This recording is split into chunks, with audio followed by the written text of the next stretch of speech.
오늘 우리가 읽는 63장 말씀 이 내용에 보면 하나님 앞에 두 대상이 이렇게 나타나고 있는 걸 봅니다. 하나는 하나님의 심판의 대상이요, 또 하나는 하나님의 긍휼과 자비를 입는 대상이다, 이렇게 말할 수 있겠습니다. 1절부터 6절까지의 내용은 하나님의 심판에 관한 메시지입니다. 하나님의 진노의 그릇이라고 비유할 수 있을 만큼 그들의 죄를 이제 하나님께서 갚으시는 하나님의 심판의 모습이 나타나고, 7절부터 마지막 절 이 내용은 하나님께서 베푸시는 긍휼과 자비를 힘입는 하나님의 백성들에 대한 메시지를 나타내고 있습니다. 하나님께서 신실하신 분으로서 그 백성들에게 베푸실 구원을 기대하면서 하나님 앞에 간곡하게 기도 올리는 그 내용이 우리가 있는 뒷부분의 내용을 이루고 있다라고 하는 겁니다. 로마서 9장에 보면 그 표현들을 우리가 읽는 것이죠. 하나님 앞에 모든 인생들은 두 가지의 갈림길 앞에 서 있는데, 하나는 진노의 그릇, 또 하나는 긍휼의 그릇이다, 이렇게 이야기합니다. 진노의 그릇들을 향하여서는 하나님의 공의가 결코 없어진 게 아님을 분명하게 드러냅니다. 지금 우리가 살고 있는 세상 속에서 불의한 자들이 순간적으로 잘 사는 것 같고 번영하는 것 같고 의롭게 사는 자들이 고난만 받는 것처럼 보여서 하나님의 공의가 실현되지 않는 것처럼 보일런지 모르나, 하나님은 분명코 그분의 공의를 드러내실 것이라는 겁니다. 그분의 위엄을 드러내실 것이라는 거죠. 그걸 통하여서 하나님은 그분의 영광을 나타내실 것이고, 또 하나는 하나님의 한량없는 긍휼과 자비를 받는 대상들을 두시는데, 그들의 죄를 따라 처치하지 않고 그들의 죄를 따라서 그들을 버리지 않고 그 많은 긍휼과 자비를 한량없이 베풀어 주시는 그런 긍휼을 입는 대상들이 있다는 겁니다. 그들에게 나타내시는 하나님의 영광은 무엇일까요? 하나님의 자비, 하나님의 사랑, 그것이 변함없다라는 것을 나타내면서 하나님의 영광을 나타내신다는 겁니다. 오늘 본문의 앞부분에 가서 한번 보십시오. 1절 말씀에 에돔에서 오는 이 누구며 붉은 옷을 입고 보스라에서 오는 이가 누구시냐, 이렇게 묻습니다. 에돔, 이스라엘 나라와 같은 형제 국가라고 말할 수 있지만, 그러나 역사 속에서 끊임없는 이스라엘의 원수된 나라를 말합니다. 그래서 여기 에돔, 보스라라고 하는 것도 에돔에 있는 한 성읍을 표현하고 있어서, 여기 에돔과 보스라라고 하는 이 표현은 하나님의 백성들의 대적자, 원수를 상징하고 있는 표현입니다. 에돔에서 오는 이가 누구냐? 붉은 옷을 입고 보스라에서 오는 이가 누구냐? 이것은 에돔 그리고 보스라를 심판을 하셔서 그 피의 선열, 피를 마치 입고 홍의 붉은 옷을 입고 오는 이가 누구냐라는 말을 한 것인데요. 심판을 행하고 오시는 분을 말하는 겁니다. 누굴까요? 하나님, 여호와를 말하는 내용입니다. 대답하여 있는 말씀이 주어지죠. 큰 능력으로 걷는 이, 그가 누구냐? 그는 나이다. 이 말씀을 하신 여호와 하나님 자신입니다. 공의를 말하는 이다. 구원하는 능력을 가진 이다. 하나님께서 자기 백성들의 대적과 원수를 다 벌하시고 심판을 행사하시고 찾아오시는 분, 이렇게 표현하고 있는 것이죠. 붉은 옷을 입고 왔다라는 것을 어떤 식으로 설명하냐면, 2절 말씀 뒤에 가서 보면 내 옷이 포도즙 틀을 밟는 자 같으냐, 이렇게 묻고, 3절에 만민 가운데 나와 함께 한 자가 없이 내가 홀로 포도즙 틀을 밟았는데 내가 노함으로 말미암아 무리를 밟았고 분함으로 말미암아 짓밟았으므로 그들의 선혈이 내 옷에 튀어 내 의복을 다 더럽혔습니다. 원수들을 다 파고 그 판 그런 피를 묻혀서 오는 여호와 하나님, 이것을 표현하고 있는 겁니다. 4절 말씀해 보면요. 내 원수 갚는 날이 내 마음에 있다. 내가 구속할 해가 왔다. 원수들의 온전한 보복의 날이 곧 하나님의 백성들에게는 구원의 날이 되는 것입니다. 이 구원과 심판은 양면적인 것입니다. 십자가를 바라보면 하나님의 공의가 나타나고 또 한면은 하나님의 한량없는 사랑이 나타나는 것이죠. 최후의 심판 속에서 하나님이 모든 원수들과 대적자들과 믿지 않는 자들을 벌하시는 그 날은 곧 하나님의 백성들에게는 구원의 날이요 영광의 날이 된다 하는 겁니다. 그래서 하나님은 하나님의 백성들을 괴롭히고 하나님의 백성들을 반대하고 또 하나님을 미워하는 그런 모든 자들을 다 심판하심으로써 그 모든 원수들을 제거하심으로써 하나님의 백성들을 온전히 구원하고 그들을 영광스럽게 할 것을 보여주고 있다라고 하는 것입니다. 하나님께서 구원하시는 일에 있어서 그 어느 누구의 도움 없이 홀로 구원을 베푸신 것처럼 하나님께서 장차 행하실 이러한 심판의 내용 속에서도 하나님만이 홀로 이 일들을 행하실 것임을 이야기합니다. 그래서 성경은 주에게서 나오고 주로 말미암고 주에게로 돌아갑니다. 로마서 11장 36절 말씀에 보면 바울 사도가 하나님께서 모든 역사들을 경영하시면서 하나님의 백성들에게 베푸실 그 구원의 모든 일들을 이야기하고 결론 짓는 그 마지막 구절이 로마서 11장 36절입니다. 이는 만물이 모든 일들 하나님께서 창조하신 이후로부터 모든 행하시는 그런 모든 일들이 주에게서 나온다. 주로 말미암는다. 주에게로 돌아간다. 그러므로 오직 하나님께만 영광이 있어야 된다. 이렇게 말하면서 하나님께 영광을 돌리는 바울 사도의 표현을 우리가 읽을 수 있는 것입니다.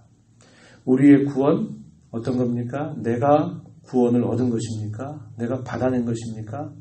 아니에요. 하나님께서 구원을 주시도록 하나님 우리를 구별하셨고 때가 됐을 때 하나님이 그의 사랑하신 아들을 나의 모든 죄의 값을 대신해서 갚아주셨고 때가 됐을 때 성령께서 우리의 마음의 빗장을 틀어제치고 우리로 그 말씀을 듣고 깨닫고 믿게 하셔서 우리가 구원받은 것입니다. 구원받고 나면 그 이후로는 다 내 힘으로 내 뜻대로 하는 겁니까? 아닙니다. 내가 구원받고 새롭게 태어난 이후로부터 내가 살아가는 모든 삶, 신앙의 삶도 하나님의 은혜로 이어지는 삶이라는 것입니다. 그래서 우리가 이 사실들을 기억한다면 나의 나된 것은 오직 하나님의 은혜지 하나님의 은혜가 많고 내가 거기에 뭔가를 더해가지고 되는 것이 아닙니다. 고린도서 15장 10절에 바울 사도가 말하죠. 나의 나된 것은 오직 하나님의 은혜로 된 것이라.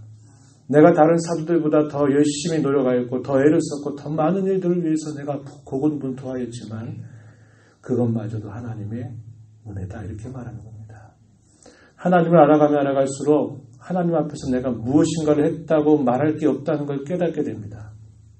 겸손을 배우게 되는 것입니다. 하나님, 제가 한 게 무엇이 있습니까?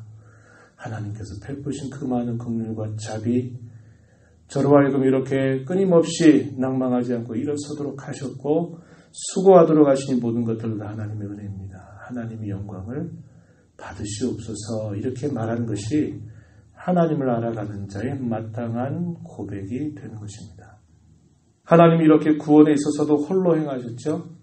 그리고 하나님은 모든 일들을 이끌어 가시는 섭리 가운데서도 하나님께서 홀로 이 일들을 행하십니다. 그리고 마침내 이 모든 역사를 종결하는 그때 심판과 구원을 이루시는 일도 하나님께서 홀로 그 일을 행하신다라고 하는 것입니다.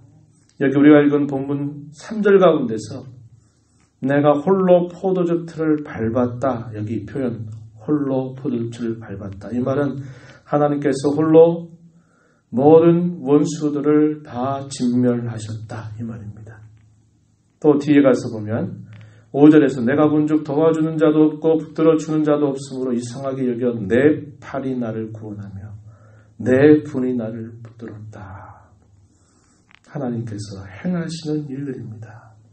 모든 것들이 하나님의 창조로부터 시작이 되었고 하나님의 섭리를 통하여서 끊임없이 모든 일들이 역사가 진행이 되고 그 역사 속에서 한 인생들이 태어나고 살다가 무덤으로 가는 그 모든 일들도 하나님의 섭리 안에서 그분의 뜻 안에서 이루어지는 일이고 역사의 종결도 역사의 완성도 그것도 하나님께서 진행하시는 이 이름을 말해주는 겁니다.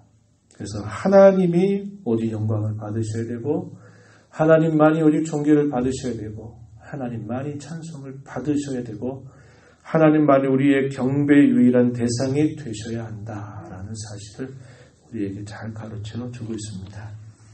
7절 이하의 말씀의 내용은 또 하나의 다른 대상입니다. 오늘 저와 여러분을 향한 그러한 말씀이기도 한 것이죠. 7절에 내가 여호와께서 우리에게 베푸신 모든 자비 그의 찬송을 말하겠다. 그의 사랑을 따라 그의 많은 자비를 따라 이스라엘 집에 베푸신 큰 은총을 말하겠다. 이렇게 말합니다. 그가 입을 열어서 내가 이것을 말하겠다. 이렇게 말하는 것입니다. 그 내용은 하나님의 자비, 하나님의 은총, 하나님의 사랑, 그것을 나는 말하겠다. 이렇게 말합니다. 그게 다른 내용들이 아니에요. 그분이 베푸시는 은혜나 그분이 베푸시는 사랑이나 그분이 베푸시는 자비는 그 의미가 비슷한 내용들이다 하는 것입니다. 변함이 없는 하나님의 사랑이죠. 하나님의 언약에 근거한 한결같은 그분의 자비를 말하는 것입니다. 이것을 통하여서 하나님께서 그 백성들을 어떻게 대우셨는가 하는 것을 이야기하는데요. 과거에 지나간 역사들을 돌아볼 때 하나님이 어떻게 그 백성들을 이렇게 존귀하게 여기셨는가 하는 내용들을 회고합니다. 8절에 그가 말씀하시되 그들은 실로 나의 백성이요 거짓을 행하지 아니하는 자녀다. 그렇게 말씀하셨고 그들의 구원자가 되셔서 9절에 모든 환난에 동참하셨다. 자기 앞에 사자들을 보내서 그 백성들을 구원하셨고 그분의 사랑과 그분의 자비로 그들을 구원하셨고 예적 모든 날에 그들을 드시며 안으셨다. 지나간 역사 속에서 하나님께서 그 백성들을 이렇게 도우시고 그들을 사랑하시고 건져주셨음을 이야기합니다. 그러나 그런 하나님의 은혜를 받으면서도 그들이 보였던 것은 뭐냐? 끊임없는 반역이었습니다. 10절 말씀에 그들이 반역하여 주의 성령을 근심하게 하였으므로 그가 돌이켜 여호와 하나님이 돌이켜 그들의 대적이 되사 친히 그들을 치셨다. 앞의 내용에서는 하나님 누구의 대적이 되셨습니까? 하나님의 백성들을 괴롭히는 원수들의 대적이 되신 것을 말합니다. 그것이 그 백성들에게는 구원의 역사가 됐고요. 그러나 10절에 보니까 그들이 끊임없이 하나님을 향하여 반역할 때에는 그래서 주의 성령을 근심하게 하실 때에는 하나님이 누구의 대적이 되셨다고요? 자기 백성들의 대적이 됐다는 겁니다. 이게 무슨 말일까요? 하나님이 그 백성들을 징계하셨다는 겁니다. 그 백성들을 견책하셨다고 말하는 거예요. 하나님이 우리의 편이 되셔야 되는데 우리가 하나님 앞에 끊임없이 반역하고 그분의 뜻을 거스리게 되니까 하나님이 마치 우리의 대적이 되시듯 하신다는 겁니다. 그게 징계받는 것이고 시련을 당하는 것이고 어려움을 만나는 것을 말하고 있다라고 하는 것입니다. 그런 징계 가운데서 그 백성들이 뭐라고 할까요? 옛적에 출애굽 때 베푸셨던 그 하나님의 구원의 은혜를 지금도 베풀어 달라고 하나님께 구하는 모습, 그것이 11절부터 14절에 표현됩니다. 11절에 뒤에 가서 뭐라고 말해요? 이제 어디 계시냐? 이제 어디 계시냐? 두 번이나 그 표현들이 반복되죠. 13절 가서도 뒤에 가서 보니까 이제 어디 계시냐? 이렇게 말하는 겁니다. 우리의 대적이 되지 마시고 우리의 구원자가 되어 주시옵소서. 이렇게 그 백성들이 간구하는 모습이 표현되고 있는 겁니다. 그러면서 마지막 15절부터 쭉 주어지는 말씀은 선지자 이사야가 하나님을 향하여서 하나님 불쌍히 여겨 주시옵소서, 자비를 베풀어 주시옵소서, 여호와여 돌아오시옵소서, 이렇게 간곡하게 기도하는 그 내용이 나타납니다. 그것은 이스라엘 백성들이 징계 아래 바벨론의 포로로 끌려가게 돼서 그 낮아진 자리에 있게 될 것을 염두에 두면서 하나님 이 백성들을 불쌍히 여겨 주시옵소서, 하나님 다시 돌아와 주시옵소서, 그 많으신 긍휼과 자비를 베풀어 주시옵소서, 이렇게 하나님 앞에 간곡하게 기도하는 그런 모습이 나타나고 있습니다. 우리가 이 말씀을 보면서 긍휼이 없는 심판의 대상, 진노의 그릇이 아니라 하나님께로부터 끊임없는 은총과 자비를 입는 그러한 백성이 된 것을 인하여서 다시 한번 하나님 앞에 감사하는 아침이 되기를 바랍니다. 그 많은 긍휼과 자비를 통해서 하나님의 신실한 사랑을 베풀어 주시는 것만큼 하나님 저희들 또한 하나님 앞에 충성스럽고 신실하고 변함이 없는 하나님의 백성으로 하나님을 섬겨가는 삶이 되게 해주시옵소서. 구하시면서 이 하루를 주 안에서 살아가게 되기를 축복합니다. 하나님의 귀한 은혜를 감사합니다. 이 새벽 시간에도 새벽을 깨워서 주님 앞에 저희들을 불러주시고 오늘도 주시는 주님의 음성을 통하여 저희가 무엇을 한데 누구에게 이러한 면회와 사랑을 입는 자가 되어서 긍휼을 끊임없이 담아내는 그릇처럼 우리의 삶을 존귀하게 하셨는지요. 그러한 은혜와 사랑을 우리 주 예수 그리스도 안에서 값없이 받고 산 그 은혜를 언제나 감격하게 하시고 감사하게 하시고 오늘 저희들의 찬양과 경배를 하나님께만 올려드리는 그러한 신실한 삶을 살도록 인도하여 주시옵소서. 주님이 저희들을 향하여 한결같고 변함없고 미쁘시고 신실하신 것처럼 저희 또한 이 땅에 살면서 오직 하나님만 즐거워하고 하나님만 자랑하고 하나님만을 섬기기로 다짐하며 또 이 하루를 우리 남은 삶을 살게 되기를 간절한 마음으로 기도합니다. 도와주시옵소서. 은혜의 보좌 앞에 나와 간구하는 신령들에게 시간도 기도 가운데 하나님의 음성을 듣고 또 힘써 살아가는 복된 하루가 되도록 이끌어 주옵소서. 귀하신 예수님의 이름으로 기도하옵나이다. 아멘.